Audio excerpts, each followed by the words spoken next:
ડભોઈ તાલુકામાં ખેડૂતને પહોંચ્યું નુકસાન। નર્મદા નહેરનું પાણી ખેતરમાં ફરી વળ્યું। તૈયાર થયેલા પાકને મોટા પાયે નુકસાન પહોંચ્યું છે। માર્ગની કામગીરી દરમિયાન કાંસ પૂરી દેવાયો। આદિવાસી ખેડૂતોના ખેતરમાં પાણી ફરી વળતા ઊભા થયેલા પાકને વ્યાપક નુકસાન પહોંચ્યું છે।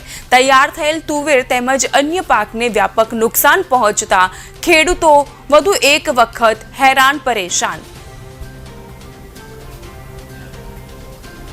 7 વર્ષથી આ ડોગજીભાઈ છે, એમના ખેતરમાં પાણી ભરાઈ ગયું છે। આ લોકોએ કોન્ટ્રાક્ટર લોકોએ એ કર્યું છે, નારું બનાવ્યું છે, એને તકે અંદર પાણી આવે છે, બરાબર। પછી આ લોકોએ માટી પૂરણ કર્યું તો એ લોકો ગટર આપી કરી પણ નાની આપી છે। જો ઉનાળા અંદર જો આટલું પાણી આવતું હોય તો ચોમાસામાં શું થશે અમારે?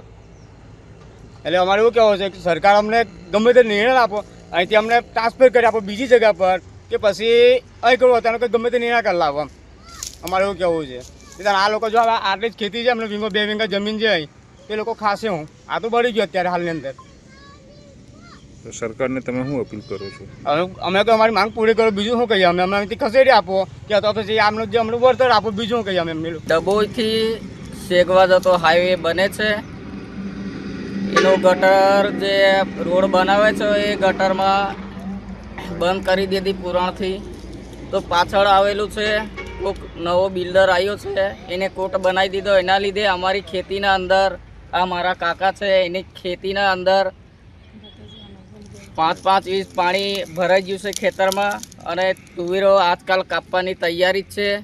તો પછી અમે સરકારને એટલી વિનંતી કરીએ છીએ કે અમારો જે પાક નુકસાન થયો છે એનું કંઈ નિર્ણય આપો એમ, કેમ કે છેલ્લા નિર્ણય નહીં આપે તો અમારા બાળ બચ્ચા છે તો અમે મરવાનો વારો આવશે અમારો। આ નવો રોડ બનવાથી, રોડ પહોળો કરવાથી આ ડભોઈથી શેગવા જતો રોડ એ નારા બધા બંધ થઈ ગયા છે। બધું પાણી અમારા ખેતરમાં આવે છે, અમારું અનાજ બધું બગડી ગયું, અને આ નવું આ કોન્ટ્રાક્ટરે દિવાલ બનાવી છે ને એના લીધે બધું જ પાણી અમારું બંધ થઈ ગયું, ને બધું જ ખેતરમાં પાણી આવતું રહે। તમે સરકારને શું કહેવા માંગો છો? સરકારને અમે એક જ વિનંતી કરીએ કે અમને ન્યાય મળે, કાં તો અમને જે આ અનાજ બગડ્યું છે ને એ અનાજ પાછું આપે અમને નવું કરીને।